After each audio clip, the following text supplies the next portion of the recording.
And پہ صورتحال یہی ہے کہ آنا تو ان کو الیکشن کی طرف ہی پڑے گا، چاہے جو مرضی ہو جائے۔ اب پنجاب اسمبلی کو بچانے کے لیے ہر قسم کا حربہ استعمال کیا جا رہا ہے۔ پی ٹی آئی اور چودھری پرویز الہی میں اس وقت جو سیاسی جنگ شروع ہوئی ہے، ایک ساتھ جنگ شروع ہوئی ہے، مطلب اتنی ہائی لائٹ تو نہیں ہے، لیکن کم جو بیانات والی جنگ ہے، اس کا اگر چھوٹا سا تجزیہ کریں تو وہ یہی بنتا ہے کہ چودھری پرویز الہی صاحب سمجھتے ہیں کہ اب آگے ہمارا کیا سیاسی مستقبل ہوگا، ہمیں بھی کم از کم اپنا کوئی نہ کوئی سیاسی مستقبل جو ہے وہ بنانا پڑے گا، اور ہمیں یہ اسی حساب سے لے کے چلنا پڑے گا تاکہ آگے آنے والے الیکشن میں ہمارے ساتھ کیا ہوگا، کیونکہ سارا جو دار و مدار ہے وہ چودھری پرویز الہی صاحب کا انہی اسمبلیوں سے ہے کہ یہ اور وہ اگر خان صاحب کے ساتھ چلتے ہیں تب ان کا سیاسی مستقبل کیا ہوگا، اور اگر راستے جدا کرتے ہیں تو پھر ان کے ساتھ کیا ہوگا۔ میرا خیال ہے ان کو اسی بات پہ زور دینا چاہیے، اور ان کی یہی خواہش بھی یہی ہوگی کہ ہم ابھی خان صاحب کے ساتھ چلیں، کیونکہ ان کی سیاست میں اگر فوائد ہیں تو وہ خان صاحب کے ساتھ چل کے ہی ہیں، خان صاحب کے علاوہ تو میرا نہیں خیال وہ کامیاب ہو سکتے ہیں۔ لیکن یہ خبریں آنا کہ چودھری پرویز الہی صاحب نے کچھ شرائط رکھ دی ہیں پنجاب اسمبلی توڑنے کے لیے، یہ میرا خیال ہے نامناسب ہے، اور یہ وقت سے پہلے ہیں۔ اگر ایسی کوئی شرائط ہیں بھی تو ان کو خان صاحب کے سامنے رکھنا چاہیے تھا، نہ کہ میڈیا کی زینت بننا چاہیے تھا۔ اب میڈیا میں جو خبریں آ رہی ہیں، مختلف میڈیا ہاؤسز جو رپورٹ کر رہے ہیں وہ یہ کر رہے ہیں کہ چودھری پرویز الہی صاحب ایک تو کہتے ہیں کہ سب سے پہلے کے پی کے اسمبلی جو ہے وہ ڈیزالو کی جائے،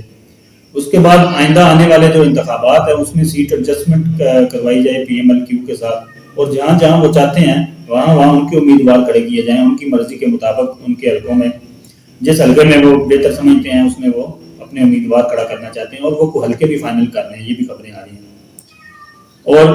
الیکشن کے بعد جب رزلٹ آئے گا تو چیف منسٹر جو ہے وہ کاف لیگ کا ہونا چاہیے۔ میرا خیال ہے یہ چودھری پرویز الہی صاحب تھوڑی لائن کراس کر رہے ہیں، اور یہ زیادتی کر رہے ہیں، پاکستانی عوام کے ساتھ زیادتی کر رہے ہیں، کیونکہ اس وقت پاکستان میں اگر ووٹ ملنا ہے تو وہ صرف عمران خان کے نام پہ ملنا ہے، وہ کسی چودھری پرویز الہی کو نہیں ملنا، کسی نواز شریف کو نہیں ملنا، اور نہ ہی کسی زرداری کو ملنا ہے۔ اگر چودھری پرویز الہی کو اتنا ہی شوق ہے وزارت اعلیٰ کا تو ان کو چاہیے کہ اپنی پارٹی تحلیل کریں اور مکمل طور پر پی ٹی آئی میں ضم ہو جائیں، تو پھر امید ہے کہ ان کا چانس بن سکتا ہے کہ جیسے ہی الیکشن ہو رزلٹ آئے تو وہ وزارت اعلیٰ سنبھال سکتے ہیں۔ اس کے علاوہ میرا نہیں خیال وہ اس طرح، مجھے نہیں لگتا کہ اس طرح کا کوئی دباؤ ان کا کام آئے گا، یا عمران خان صاحب کو وہ اس طرح بلیک میل کر سکیں گے، یا تحریک انصاف میں کوئی اس طرح کی وہ لابنگ کر سکیں گے۔ اس طرح کے معاملات سیاست میں نہیں چلتے ہوتے، اور حکومت پاکستان کا جھوٹ پکڑا گیا ہے۔ ایک تو یہ جھوٹ بہت بولتے ہیں، اور اس کے بعد ان کے جھوٹ بڑے پکڑے جاتے ہیں جلدی۔ ایک تو ڈیلی میل والا، وہ تو آپ سب کو پتہ ہی ہے۔ میں جس ایشو کی بات کر رہا ہوں وہ ہے رشیا کے ساتھ جو معاہدہ حکومت پاکستان نے جو شور شرابہ ڈالا ہوا تھا کہ ہمیں سستے نرخوں میں جو ہے وہ پیٹرول دینے پہ راضی ہو گئی ہے گورنمنٹ آف رشیا،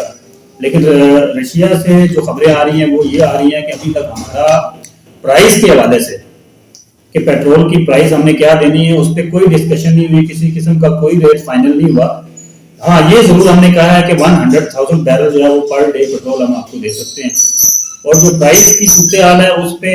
بات کرنے کے لیے رشیا کا ڈیلیگیشن آ رہا ہے جناب جی 23 جنوری 2023 کو۔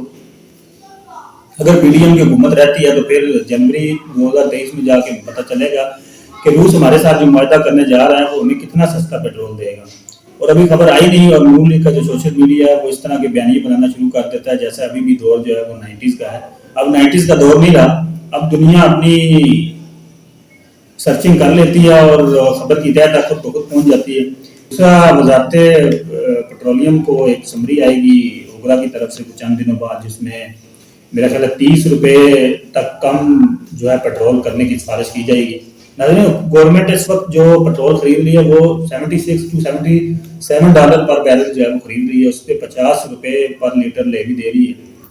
اور ریٹ جو ہمیں ابھی گورنمنٹ دے رہی ہے وہ ہے 224 روپے، اور جو